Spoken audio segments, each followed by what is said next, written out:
Sweaty as hell. Well, there you go. We are back here now. Sweaty as hell, as you just heard. Welcome to the Founding Four podcast, a part of Black Rosie Media. Thank you so much for joining us either live or on the recording. But we are back, and we are going to talk about the CBA, what we know from the Professional Women's Hockey League Players Association. We have a new acronym. We got to get that down. We're going to talk about, I'm going to put it this way. For me, I had received a document, and I have yet to confirm that it is the ratified copy, because I've heard a few things that maybe some of what is circulating might be from an old draft. So we're just going to put it that way.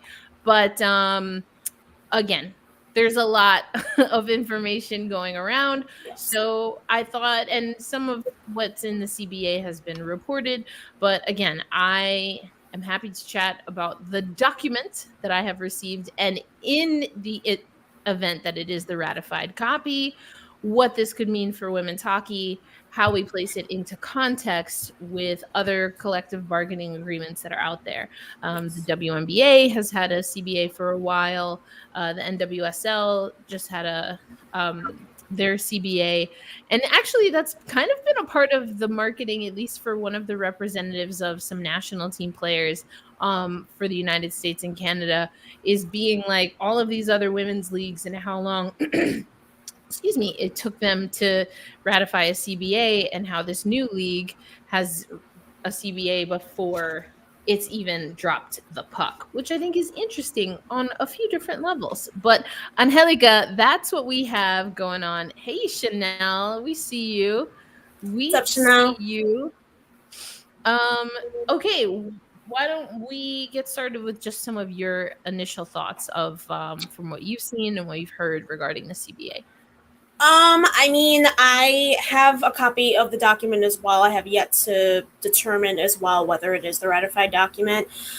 I've looked at a few key points or a few key sections, namely the sections to do with contracts and salaries.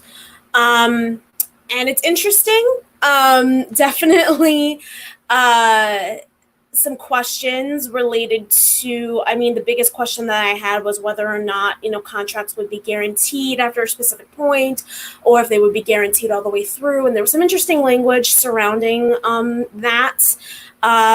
Definitely looks like multi-year contracts are going to be handled differently from like one-year contracts signed in the initial league year, which again is purported to start in January of 2024. Are going to be handled differently from any contract signed in the years following. So it's a little bit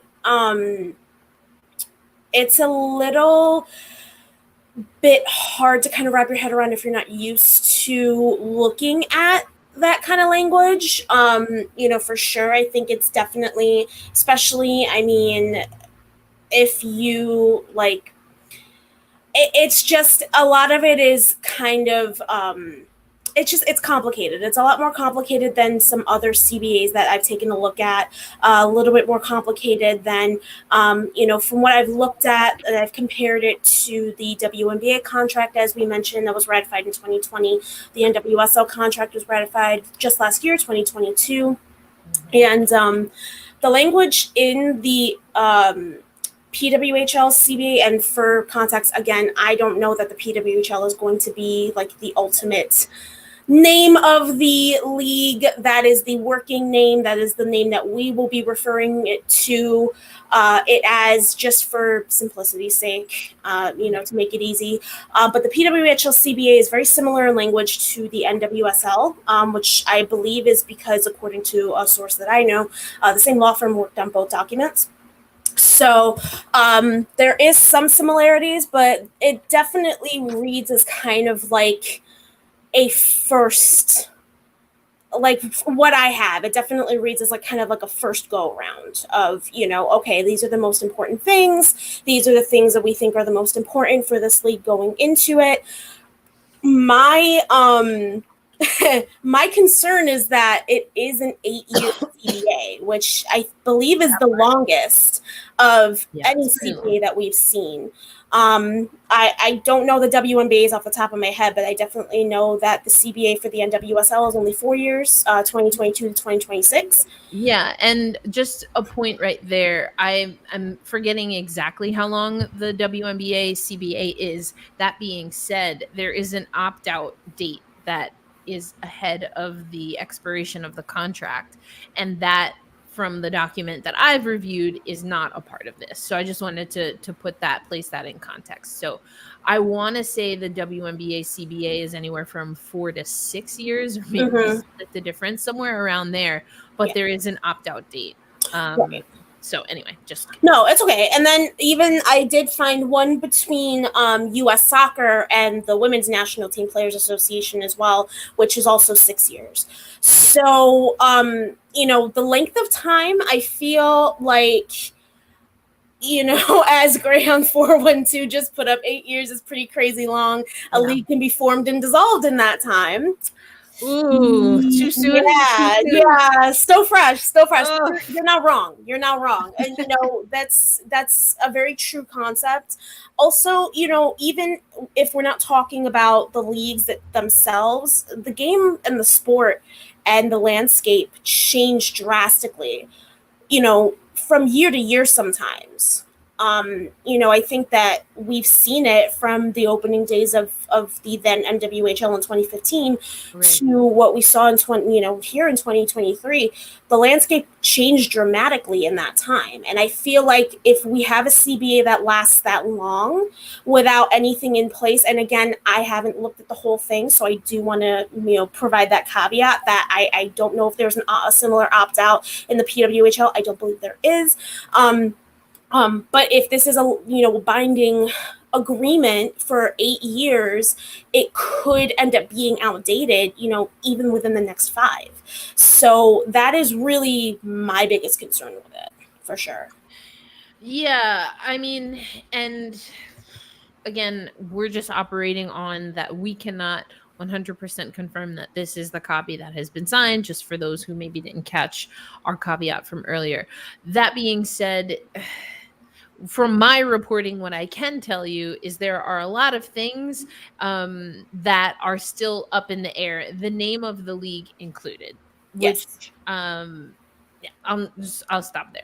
The name of the league included, and there are even you mentioned start dates, right? As you were running through some of your takeaways, and that it's unique, and a part of that is because even in the wording that I've seen from the document that I've seen, there are still moving targets, and so some things are broadly stated from Mm-hmm. what I've seen, as far as like the start date. That, like, literally, like, wording, not literally, because again, I'm not quoting this, but it's language very similar, Right. to you know the start date. And in the definition, it's like, well, this is to be the start date, like, expected this time, but nothing's what I'm trying to say is, like, the actual literal start date, like January 1st, 2024, is not in the document. Right.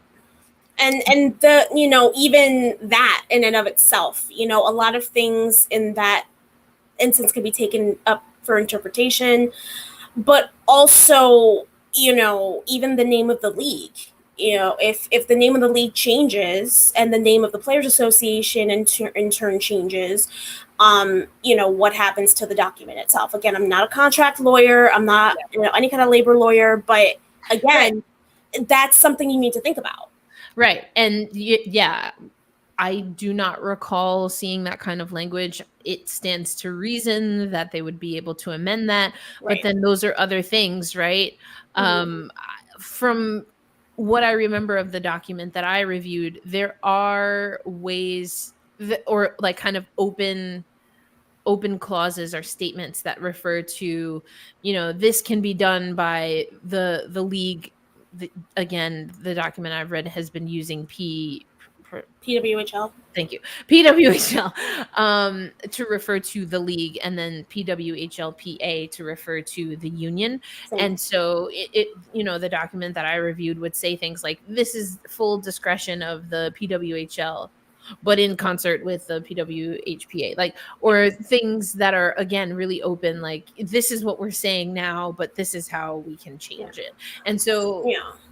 on the one hand, that's good for certain things, but I don't recall, or it wasn't a takeaway of mine on the first read, I'll just put that out there as well, that there were specific ways to go about and do that outside of just the fact that they have a document, they wanted to ratify a document, but the details of the document are not at this time available. Yeah, I mean, and that's kind of the issue, right? Is that, you want to, it's almost like, and I don't want to say this in any kind of condescending or degrading way, because at the end of the day, a CBA is a CBA, and it's good that there's that first step toward, legitimizing, how this league is going to work with players going forward. But at the same time, it's almost like you wanted to be seen doing something, and you didn't really think about like the finer details. So a lot of this is kind of like up in the air. And again, that can be good. And it does sound like there's at least an assumption that the two sides, the league and the Players Association, will work in concert with each other to make sure that things go as smoothly as possible, and make sure that things are amended as need be.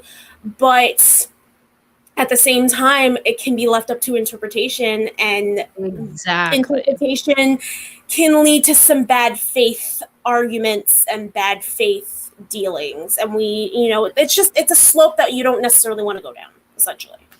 Yeah, I mean, I think, again, it's a pretty good attempt at something, given that there are still moving targets, which I think should be stated. But there's a few things that I have to say about that. One is, why are there still moving targets? I think, when I've been doing my reporting, I've been trying to leave that open-ended, but I will say I am of the opinion, and maybe I did put this in one of the Forbes articles, but I'm of the opinion that is a really short runway. It's extremely tight timeline that we're playing with.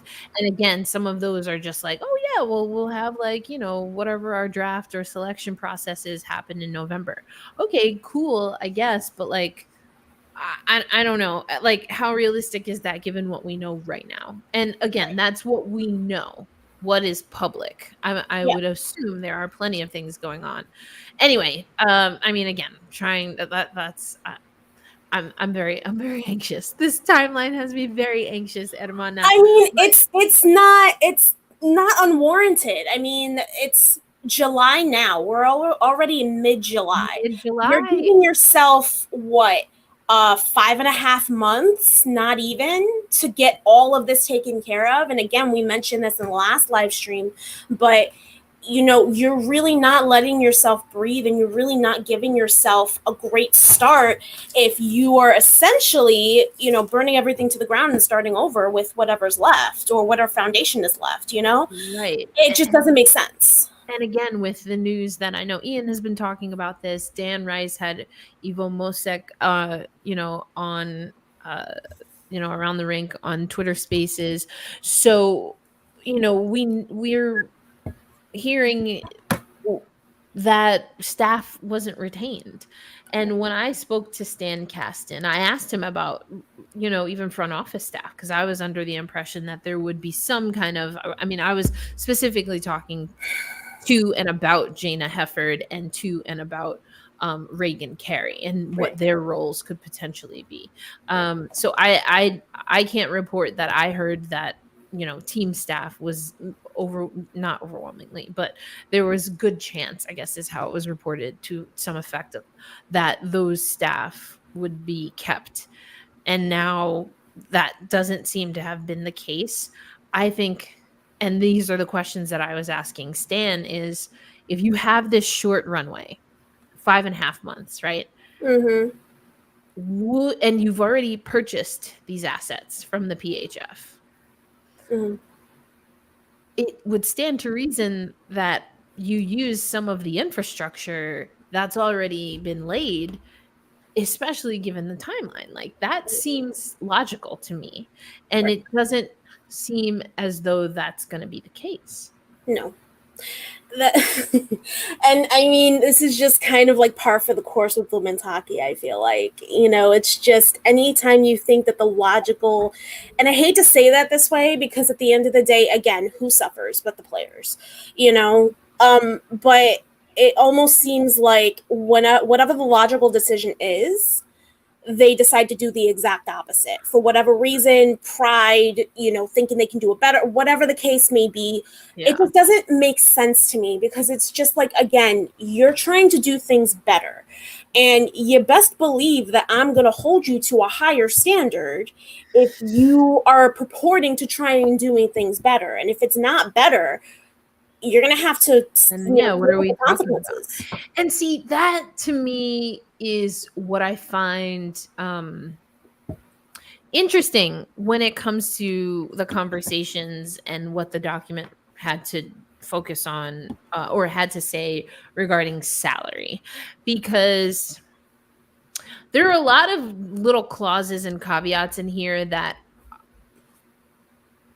I found interesting. I'm still trying to decide if I think it's a good idea. I don't know. But you mentioned earlier that the CBA in some ways is similar or could mirror what we see in women's soccer.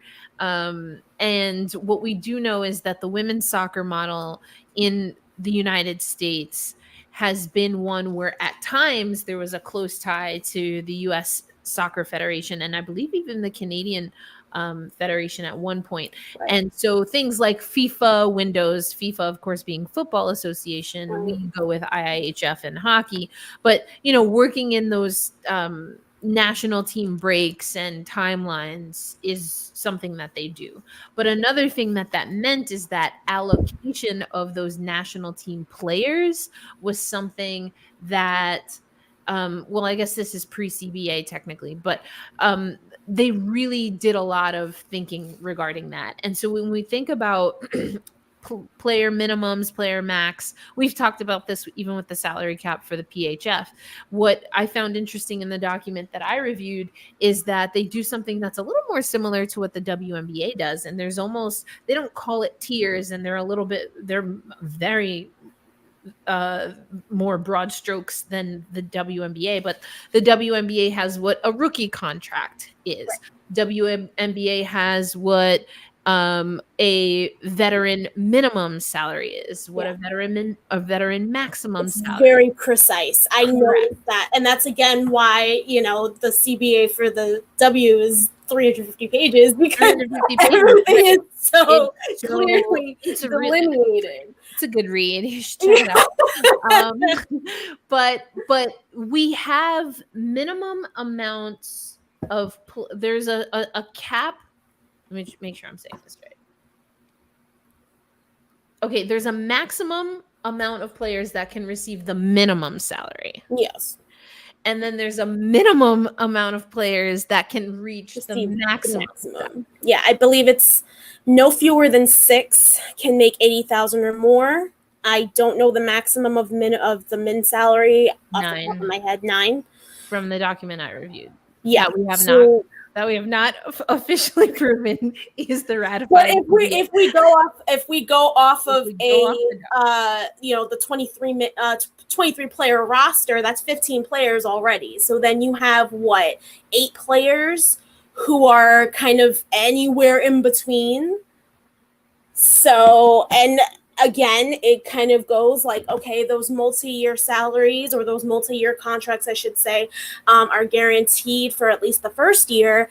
And then, there's a lot of wiggle room for a team to pretty much say, hey, you're not performing up to our standard.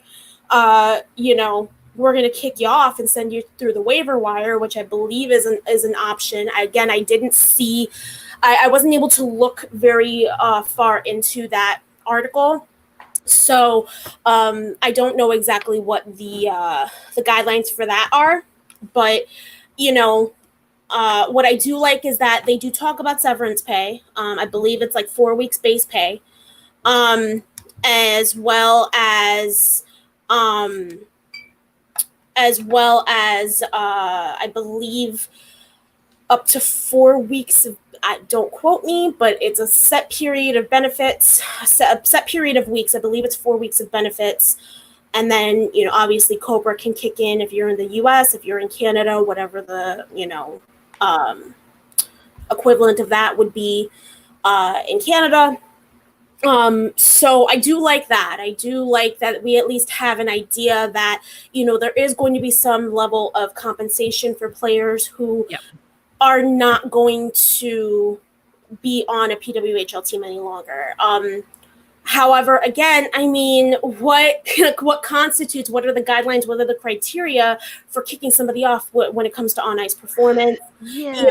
It's, there are a few things regarding performance, and I was a little bit confused because there was like, I don't think they used this term in the document that I reviewed, but something effectively like wearable technology or different types of metrics that they can measure that are, I did see that, yeah. From like physical, like like a physical style, right? But yeah, so like there's heart rate, I think. yeah, things like that. Exactly. Yeah. But then there's also something that says, I believe that kind of data is not pertinent or cannot be used as a basis to, as you said, kind of release someone effectively, but that there are other kind of performance standards. I have to that's one I have to look over again, but that's what I got from the document that I reviewed. But to your point, what does that mean? What's the threshold? What's the threshold? Yeah. Like what can be created to also what can be taken into account. I mean, if you Right. have a player who is, and I'll make a very blatant reference. I mean, Buffalo Buttes. We saw Michaela Grant-Mentis lighting it up for the Toronto Six, which came onto the Buffalo Buttes. It's a very different system, very different coach, and it didn't necessarily fit her style. She was playing a very different role. And she still led the league in stats, but it wasn't necessarily, or still led the team in I was like, she did not lead the league in stats. I was like, that is she still led the team with her stats, but she didn't perform up to the level of ability that we know that she can do based on her previous 3 seasons or 2 seasons with Toronto. Yeah. So, exactly. So I think that's a perfect point because systems change, team rosters change, coaches change. Yeah, exactly. So yeah, and that can impact performance. Now, is it that in this case MGM wasn't capable of doing those things in that season, or was it that the team there and the way the team was performing and the systems that it had, there was no reasonable expectation that she could match her year-to-year stats? Is that what we're saying? So for me, and you know what I thought was missing, Angelica, and I think about this a lot now from the men's hockey side of things, but our point, right, the conversation that we're having, what does this mean for collecting statistical data? Right. Because, even if you're going to go into, again, I'm like heavy into NHL off-season silliness right now, but like if you're going to go to an arbitration hearing, what is the arbiter looking at, and what data set is that arbiter looking at? Not just the physio, right? Not just the performance, goals and assists, but are there other stats? I mean, I think that's fascinating. And it matters, and I think bonuses are also what you see here, but they're in the WNBA. That's why I'm pointing up here. I'm looking at the WNBA, WNBPA, CBA. So many letters, all of the letters. Hell yeah. And, performance bonuses also play into that. But then how are all-stars chosen? How, again, it just, I think data sets could be really interesting to see how this league moving forward handles that. Yeah, absolutely. And I think that it'll be interesting to see what they put in place in terms of, every team's front office in order to do that as well, and how they communicate with the league. Because, for example, we saw just before the announcement of the buyout, La Force de Montreal was pushing hard with respect to analytics and stat collection, and they were kind of like on the verge of setting a standard really for the rest of the league in terms of how they were using their data. And I thought that was so fascinating with the hiring of Alyssa Longmuir and some of the other people that were involved. I think that was a really, really promising look at what a team could be at some point.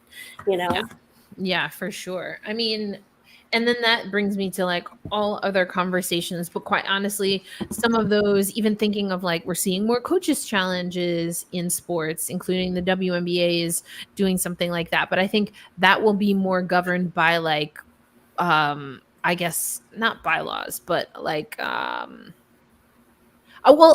mean like a rule book, exactly. Yeah, the rule book. And even just other policies and protocol, right? Like right. we don't have any of that. Yeah. And so then also how can it be incorporated into a CBA? Because I think that right.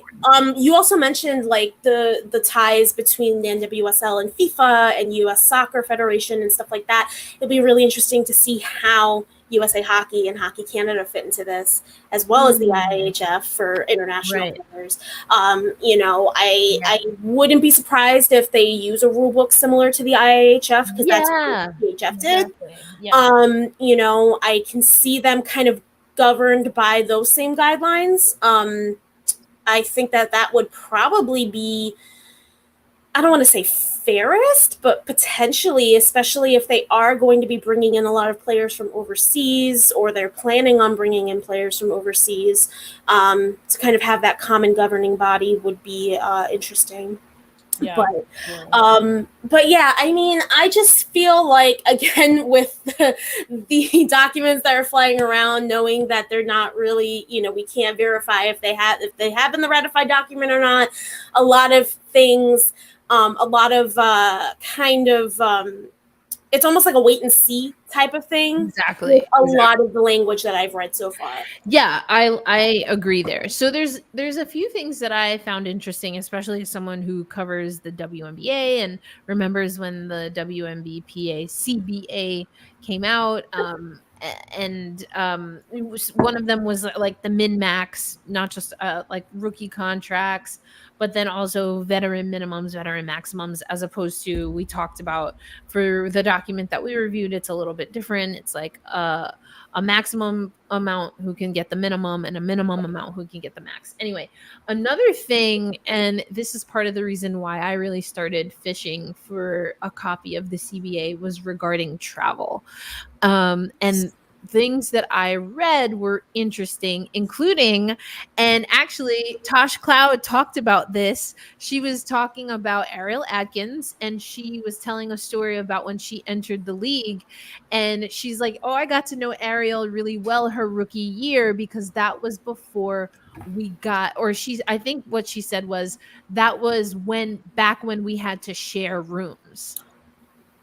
Yeah. And I remember that being like a pretty big deal. It's a super small thing in the WNBPA CBA, but it's also not, because part of the reason that it started coming up is because there are mothers who travel with their children sometimes, and these mothers would they would always have a roommate, and so depending on if their roommate was okay with it, or however many different varieties of this might not be the best option for us, maybe we should get our own room, they would have to pay out of pocket for that. Yeah. And so anyway, but in the document that I reviewed, it does look like these players will be sharing rooms on the road. Now, I will say this, I don't know what the policy was in the PHF. Like, I feel like I do know, but I cannot, I will say I've never seen it written or talked about publicly what the policy is. But I thought that was interesting, and it stood out to me more so in comparison to the WNBA, as opposed to what may or may not exist in women's hockey. So that was just something interesting. Yeah, another interesting thing regarding the travel and parking. I'm assuming this is just for like regular game days that require bus travel. No, that parking stuff was under like I think practice stuff. Like, Was it?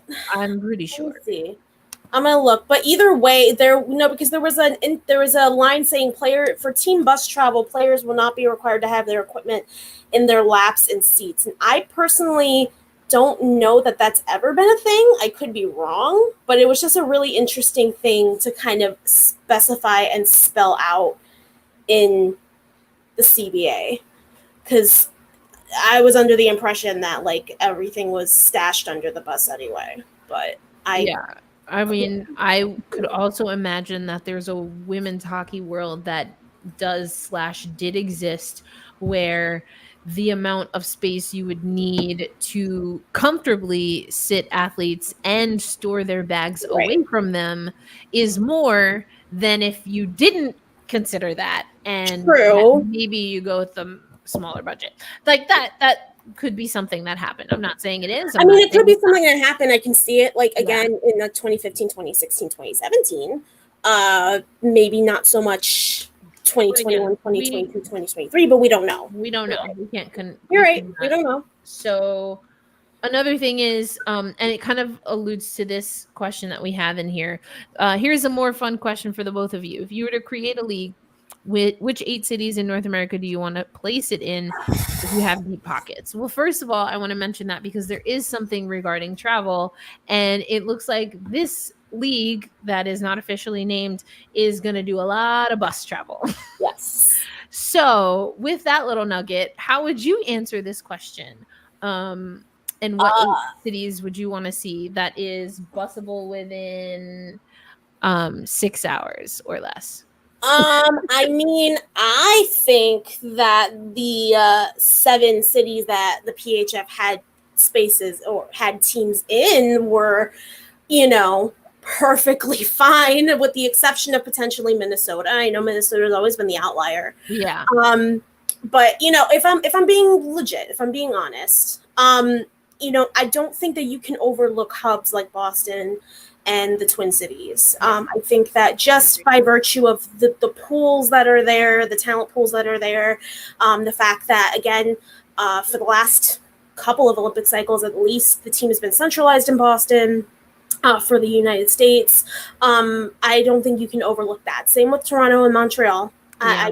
I don't think that you can overlook those 2 centers for hockey at all. So I think that those 4 are definitely going to stay. Okay. And they're busable. We know that from personal experience. Yeah, they are busable. That one's a brutal one, but I mean, Buffalo is. Here's the thing with Buffalo is that it's difficult to kind of have a big draw. I think that with Buffalo, the one positive is that you could potentially attract, because again, if you're only going to have 2 Canadian teams, Buffalo is literally right there on the border. You can reasonably pull players who may not be able to get a spot on those Canadian teams. You can pull them there. Yeah. It's still reasonable travel distance. The job market is it's reasonably priced. We have a caveat now. Okay. To our hypothetical. It has to be 4 US cities, 4 Canadian cities. Okay. So I think Buffalo still stands to reason given this new caveat. So do you have Buffalo, Boston, Minnesota, and either. I love the idea of having a team in Pittsburgh. I'm not going to lie to you. I think that, again, there is a history of women's hockey there. I think that there's opportunities for rivalry, either with teams like Buffalo and Minnesota, or even, any expansion teams that come down the line, DC, Philadelphia. I think that would be interesting. So my 4 US cities would probably be Twin Cities, Boston, Pittsburgh, and Buffalo. My For Canadian cities, Toronto, Montreal, Ottawa, since Ottawa is busable, and there is infrastructure there already, and the Clarkson Cup has been held up there, so I think Ottawa would be a decent one. So that's 3, and then if we want to tie it into Minnesota, see, this is the thing. If we pull in a Western Canadian city, it's no longer like that's a stretch. I feel like you would have to look at maybe Winnipeg, maybe somewhere in Alberta, or no, I'm sorry, somewhere in Manitoba. That way it's kind of like in between. I think Winnipeg would probably be a good one, as geographically speaking, it kind of ties into both like the eastern cities and Minnesota, if I'm picturing the map in my head correctly. Yeah, and see, for that reason, I would controversially, in this hypothetical, I would take all of the Canadian cities that you said, so including Winnipeg, right? So you said Winnipeg, Toronto, Ottawa, and Montreal. Yeah, which Manuel actually agrees with me. So I would keep those 4 Canadian cities. I would do Minnesota. I would do Minnesota, Madison, Chicago, and Pittsburgh. See, those are all in the Midwest. So that leaves the eastern cities out a little bit further. So, like, you have Toronto and Montreal, who are the furthest north, and Ottawa, which is even further north than Toronto. Well, that's too bad. Because we had our glory days and couldn't get it together. So now we must suffer. I'm playing this hypothetical owner here, but it's like you had your chance and you blew it. And so now. I mean, they didn't necessarily blow it. They just, they didn't not. They sold the damn league. They didn't. We need. if it's a busing league, there's and anything over 6 hours from what I read, then they would take commercial flights in economy class, which as hockey players, and we all know that's a lot of gear. Yes. And so, I posted about this on social media. You don't have like the leg room issue, but at least not as prominently through the league where, your smallest guard is 6 foot tall. You know what I'm saying? Yeah, sure. But you do have an issue of space. And we've seen players in times when they did bus travel that their sticks were lost, or their bag was misplaced. That's not, it's hockey equipment is not something you can take as your carry on. You know what I'm saying? Like under any circumstances. So that on a commercial flight it must be like anxiety inducing. Exactly. So, and here's the thing. For all of the reasons that you mentioned those cities, I think it would be easy to expand to those cities. But I think if you focus on maybe some areas a little further west than women's hockey has been in North America, you're going to go east. That's probably the first place you go. It's almost like, I said this before. I picked poli-sci as my major instead of history because I knew I was always going to study history. You're always going to have hockey on the East Coast. But if you pinch over to the left a little, then I think you can expand quicker both ways, because I do think Calgary should have a team, and I think Seattle would love a women's hockey team. It's not considered like a main market in hockey or whatever. But can you imagine the crossovers with the Kraken? That would be so much fun. I can. I can. I know you can. That's why I can, actually. Which is why I'm saying this. So we start in the middle and then work our way out. That's my answer to Manuel with this My mom hypothetical. did ask about Madison, and I don't think that's a bad pick. Namely, again, it's the whole spillover idea that it had alongside, like, having a team in Buffalo. That, the spillover from Toronto and Montreal. Madison would have the spillover from the Twin Cities.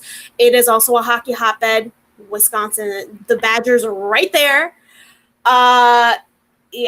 I did laugh at that. Nick saying just have Canada claim Buffalo as a proxy city. I did send a couple of Canadian friends a reel on Instagram talking about what Canadians are actually afraid of. People think that Canadians are afraid of, like, moose and mountain lions, but they're actually afraid of freaking Canada geese because Canada geese are the devil. And I said, do I count as Canadian because of my proximity and the fact that I hate those damn geese? And my Canadian friend said yes. So I'm an honorary Canadian.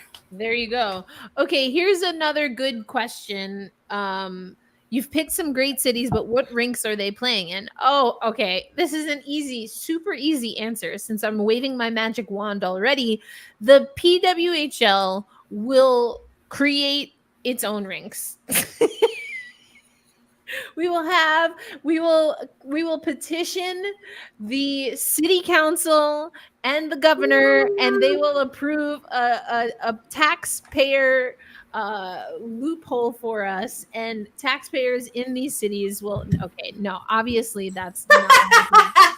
I was like, I know damn well you were not serious. That was a joke, hardcore joke. I don't know, and that is a great question. Yeah, that's what I have to say about that.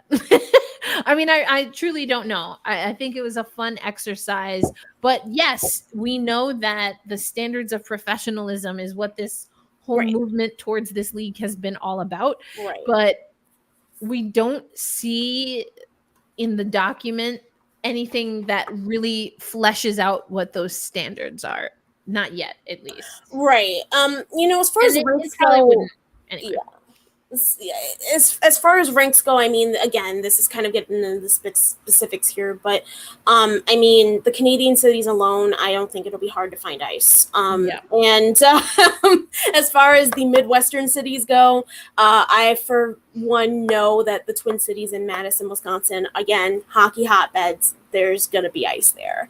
So I'm not super worried about that. If it turns out to be a situation where God. I love this. A team in Madison, Wisconsin, if they do, please don't call them the Packers. Yeah, I think if it comes down to it, I mean, again, it is a pro women's hockey league, but it is a starting up pro women's hockey league. So, at that point, playing in university rinks and stuff like that, it's a means to an end until they can get to a point where they can find something bigger. Exactly. And I mean, the Arizona Coyotes are playing at a NCAA rink. So the Arizona Coyotes are barely an NHL team at this point. So I'm sure that's not how they feel when they pay that NHL licensing money. But anyway. Oh, I know that. So okay, did they, that being us, talk about the selection process of players in the CBA? No, we didn't, because it's not there. And also, we have a document. We don't know that it is a ratified copy of the collective bargaining agreement. I am not a lawyer, but I do know that that's probably good legal advice for me to keep saying that. Allegedly. It's true. Allegedly. We have a document. It refers to itself as a collective bargaining agreement. There we go. We do not know that it is the ratified copy. So, yes. The Coyotes have been bleeding money since they joined the National League back in 1979. Let's be real. There are, I think out of the 32 teams in the National Hockey League, maybe 7 to 9 of them actually turn over a profit, and they're holding up the rest of the league. We could have another deep dive on the lies that are perpetuated, or I should say, the lies that are perpetuated about the WNBA and its financial status, not to mention a lack of understanding of its former current and also transitioning relationship with the NBA, but I digress. Speaking of the National Hockey League, the MNHL, as I like to say, we don't get any real ties here. Again, some things are CBA. There's a difference between the collective bargaining agreement and kind of like what we were saying. I keep wanting to say bylaws, but it's really rule book. Although I feel like there's No, probably there are bylaws as well. yeah. Yeah. Right. Because again, there's policies and protocols and procedures that are not necessarily dictated in what, although it's I guess with the standard issued contract, that's maybe about 60 pages, the document that I laid my eyes on. The document I have is about, I think it's 60. Yeah. So again, that seems like a lot, but we've also been talking about the WNBPA CBA, which is over 300 pages. Yes, and So I the think there's a women's lot more soccer room league, for detail. yeah, and the NWSL alone is also 71 pages. So it has more than 10 pages. Well, again, that's also, and I should say this too, the 60-page document that I have includes a copy of the SPA, or the Standard Player Agreement. Yeah. So the player contract. So that's not even the full, like, that's including the contract. That's what I was just so saying. Those contract pages are not included. So we're talking potentially what, maybe 50 pages as opposed to 60 or more for the NWSL and 300 something for the W. Yeah. I thought something else that was interesting was regarding salaries, is that there's like incremental, I think I saw something like 3% every year from the first year, from essentially the inaugural year. I think they call it like the league year. Initial year, yeah. Yeah. Anyway, again, could be 2024, but might not be. I thought what was interesting is it's about a 3% increase every year, which I think is interesting. But again, going back to salaries, that would still tap out at less than 70K. So, I mean, there's been a lot of chatter, to put it nicely, about whether the PHF should claim that it was going to pay 150K salary as opposed to the NWHL slashed, slash salaries in season 2. And then I guess somewhere on that spectrum is also the CWHL not really paying its players until China got involved. So there's been a lot of conversation on what's like good enough and what can be claimed. Is it good enough to sign the contract but not pay the player? Can you still claim that? Is it wrong to claim 150? But even if you don't claim 150, well, I guess technically we don't know, but like, what do we think was the highest salary in the PHF in real dollars before the league closed down? And, signing bonuses also we've seen in the PHF, but I don't recall reading it in the document that I viewed. So anyway, all of that to say that there's a conversation about money that I know everyone wants to have, but from the document that I reviewed, Angelica, I think it's a little difficult to make an estimation on if this is air quotes good enough for women's hockey, given the whole history of women's hockey. It's just, it's a lot of ranges. It's a lot of ranges. It's a lot of, or more, or no less than, or it's very difficult to say that.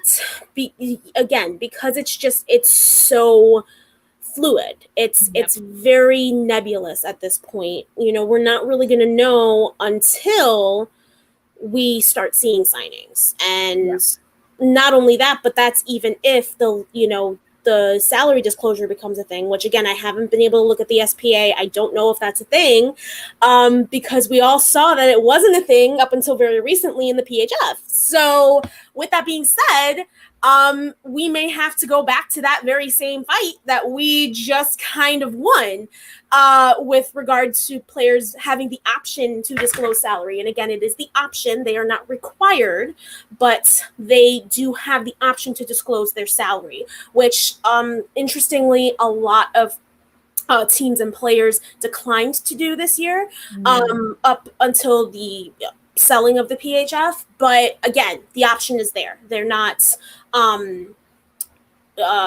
banned or censored from that. So that's going to be really interesting too, because again, we look at the ranges and we look at this, that, and the third, and if we don't have disclosure, we don't necessarily know, what's again, the CBA is put in place to ensure that no fewer than 6 players are paid that league maximum, but again, it could be those 6 players get a league maximum and then all the rest of them are, anywhere from the 35, I think, to 79.9 or whatever. So yes, injury leave or parental leave. Yeah, let's just read for those who are listening on audio. Did you get a chance to look at stuff like injury leave or parental leave? Thank you, a dill pickle. I want a dill pickle now. Damn. I love pickles. Yes, there were things in there. Employee assistance program, sick leave, mental fitness to play was very interesting. Mm-hmm. I maybe tweeted about that one because I couldn't take the hypocrisy. But anyway, but yes, there is parental leave. Section 9.10 of the document that I have is as follows. Any benefits eligible player who births or adopts or whose partner births a child during a league season shall be entitled to the lesser of up to 8 weeks paid leave at 100% of the base salary for the current league season, or the remainder of the player's PWHL base salary to be paid during the current league season. So I don't know if that means that there's an option for that or if that's at the team's discretion. Also, FMLA is something that apparently that payment can run concurrently with. So yeah, that's decent. It's kind of, par for the course, a little bit better than like what we normally see for maternity leave in the US. The US is 6 weeks unpaid, or 6 weeks unpaid, 6 weeks unpaid. I could not tell you. Could be 6 weeks paid. It could be different depending on, the laws are, don't quote me. But again, 8 weeks, roughly 2 months. So there's that for parental leave. For injury, like as far as like injury, I'm assuming you mean like injured reserve and stuff along those lines. Is that right?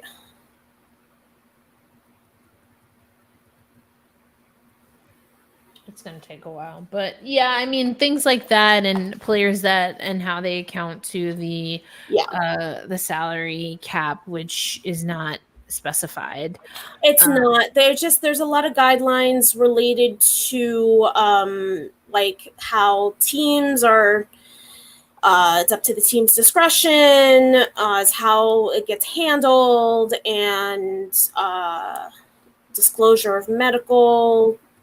Surgeons, players' right to a surgeon of choice. Yeah, I wrote that as the Jack Eichel clause. I also thought there was, which I love, by the way. That's great. I also thought there was what I thought maybe was the former Boston Pride player who number 21 clause. Oh, never mind. I know what you mean. There's something in there about like what activities players can partake in and when they're under contract, which I thought was interesting. So that's very interesting. No crashed ice, I guess. Yeah. I was like, I wonder if that includes speed skating, because that was not explicitly written in the contract.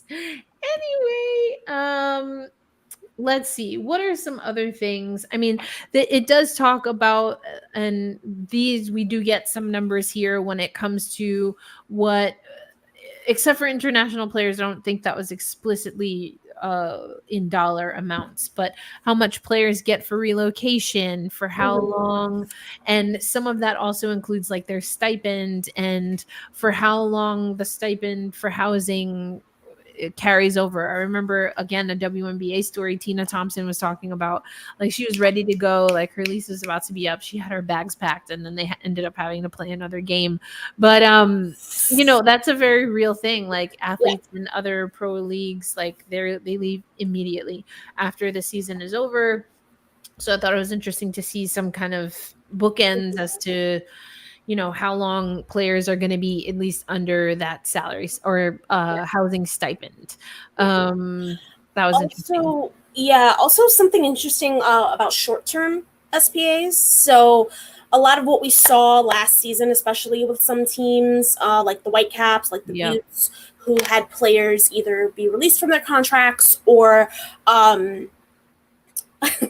sorry, I just got really distracted by the comment from Graham 412. That's awesome.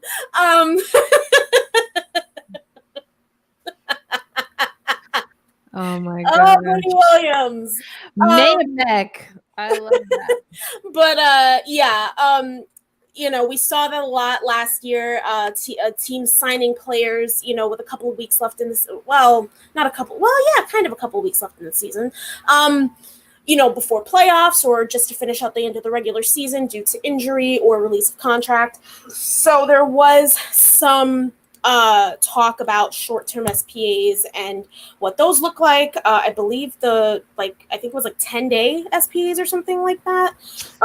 Or essentially however long, it was, there was a clause that, players should be paid no less than the prorated minimum league salary, which, again, good information to have.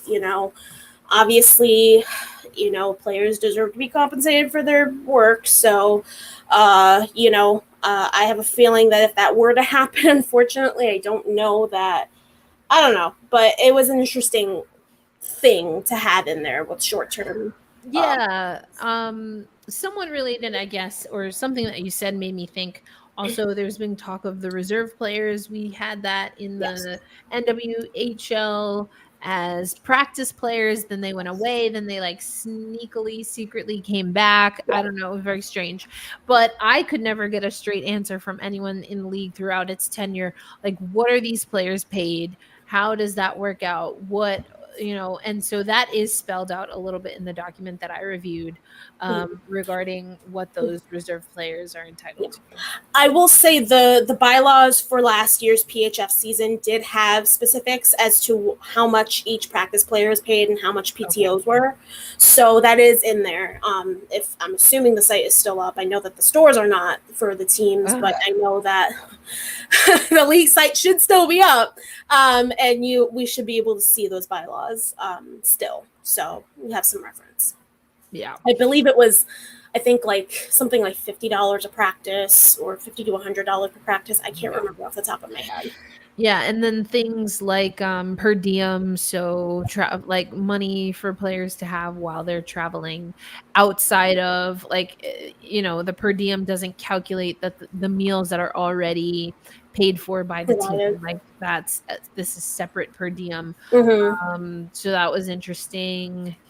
I mean, there are definitely some things that I'm excited that they're spelled out. I guess the difficult thing for me, Angelica, as we start to wrap up, is that there are a lot of things that I wish I had a stronger opinion about. But given that there's so much that we don't know, I don't know how this is going to play out. Right. I think the termination or things like hearings was very interesting. I was looking for something very specific when it came to like if a player is fined, because I always thought it was odd, and I honestly don't know what the MNHL does, but if a player is fined and they have a right to a hearing, and then in that hearing the infraction or whatever, the suspension was overturned, why is the fine not then also returned? In the WNBA, you can appeal, and if you win your appeal, you still have to pay that fine, which is so ridiculous. I think that's the most ridiculous thing. And the language was not as clear cut. And I guess I should say, I think this was the old CBA for the WNBA because I wrote a whole story about it. But I'm curious to see stuff like that. I mean, it is a collective bargaining agreement, so things like striking and stuff like that are alluded to in the document. Yeah. But yeah, overall, anything that we didn't discuss this time that we should definitely talk about once we have a bona fide copy of the real deal CBA. Yes, because again, we cannot confirm that this is a copy of the ratified CBA. This is a copy that was made available to us that purports itself to be the CBA for the PWHL. All of this is alleged and should not be taken as fact. But yeah, so I mean, I agree. I think that there's a lot of there's still so much that's up in the air. And I mean, I think that ultimately, again, any kind of document that has been negotiated in good faith between a league and its players association is going to be a step forward. You know, again, I think that that's wonderful. I think that the players having a say in how the league operates and what they want in terms of their contracts, their accommodations, their relocation, you know, anything, because again, a league is nothing without its players. So that I can, you know, in a general sense, I can really get excited for it. I will be very intrigued to see how the more vague areas of the CBA become more clear as time passes and as we get closer to that January deadline. Which, I mean, again, it just seems like so much. It seems like so much. I feel like we're probably gonna come back to this regardless of whether we get that official copy. I've asked multiple people on the record, off the record. Everyone's saying that it will eventually be made public. When, though, I have not gotten the timeline. So I mean, also, like, if it's signed, what do you mean we can't have it? Like, I don't understand. But anyway, I mean, all union dealings are supposed to be made public. So that's it's just like just show it to me. Just it'll be fine. Just show me the money. Show me the money. Anyway, yeah, I feel like we're going to come back to this, even if my whole point was saying, even if we don't have the bona fide posted on the website version, I want to come back to this. Cause again, there's so much. We did broad strokes and we're broad and like non-specific for a reason. Cause again, this is just a document that we have received. We cannot confirm nor deny that it is the ratified copy, but I think it's worth, even with some of those bigger bucket items, really parsing down. Do you have a ghost? No, it's a wasp. Oh no. Yeah, I don't have my damn window open because it's hot as hell in Buffalo. Oh my gosh. Please be okay. All right, I'll be fine. It's just okay. The window was open, and this fool is climbing on the glass like he can't figure things out. Oh, I'm telling you, this has been all day with me today. Oh my gosh. Well, anyway. Okay. This is live entertainment, folks. We told you we were going live. I love live free entertainment. Okay. Free entertainment on the Founding Four podcast, brought to you by Black Rosie Media. But we promised that we'd have a special announcement. If you are part of the Patreon posse, then you already know this, but have you ever wondered what an Isabel Cup celebration is really like? Well, we here at Black Rosie Media are going to show you. We are going to be creating curated experiences for the Isabel Cup Farewell Tour 2023. We're making a stop up to Amherst, Nova Scotia to visit with Carly Jackson for the Amherst Izzy Cup celebration. We're going to have a special design poster that we're going to sell. You'll also have an opportunity to buy a signed copy. And those who are in our VIP package, you get that poster signed. You also get to come to a live conversation that we will have with CJ just before the weekend events. And as we continue to refine things and finalize things and check weather patterns, we will have more goodies for you as well. So next week, take a look over at the Black Rosie Media website. We're going to have opportunity for you again to purchase some of these these experiences that we are curating for you. The 1v1 will be also made available to anyone with a ticket, and you get to set your price for that particular event. I'm also excited, Hermana, that we're going to have Kia once again doing the artwork. Yes, I'm so thrilled. Kia, if you guys don't know, did our artwork for the playoff coverage that we had during the PHF playoffs back in March. She's amazing. I'm so excited to see what she comes up with for this poster. It's going to be awesome. So I'm so excited. I really am. I've never been to Nova Scotia, and I've always wanted to go. So let's go. So help us get there. All of the ticket sales will go towards Black Rosie Media staff, aka us.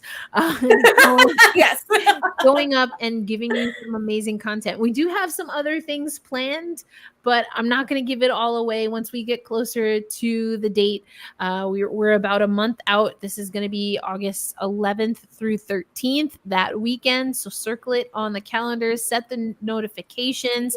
Again, you'll have a chance to hear from CJ about the special parade and all of the different activities. We'll give you some BTS stuff on social media. And of course, we will have some exclusive content that will come from that weekend. So help us get there. Support Black Rosie Media. Again, if you want to know more details right now, you can become a member of the Patreon posse. And we dropped a few more nuggets there, and you will always get that information first on our Patreon page. But all right, we're going to close it out. I think this was a good one. And also we have to make sure Angelica does not get stung. Look at this. Oh, Feliz happy early birthday, Manuel. Happy early birthday. Amazing. We are going to make sure we give you a shout on our next live. Yes. But happy birthday. Felicidades. Yes. Amazing. We love it. Thank you for joining us. If you're watching live, listening live, we appreciate you and your comments. Danke. I love that. But make sure you join us. Yes. If you're not already, follow Black Rosie Media, follow the Founding Four Pod. And for Angelica Rodriguez, who we hope makes it out of this call safely. My name is fine. The stupid thing, again, can't figure out that the window's open. So, I mean, you need that breeze. You need that breeze. It's all about, I don't have a chancla handy, but a chancla. Wow, always got to have a chancla handy. Anyway, for Angelica, my name is Erica L. Ayala. Have been listening to the Founding Four podcast live. We are two Latinas with spicy hockey takes, and we'd be ready. Alex, oh my gosh, LOL with the beat. You know what? I'm gone. Bye.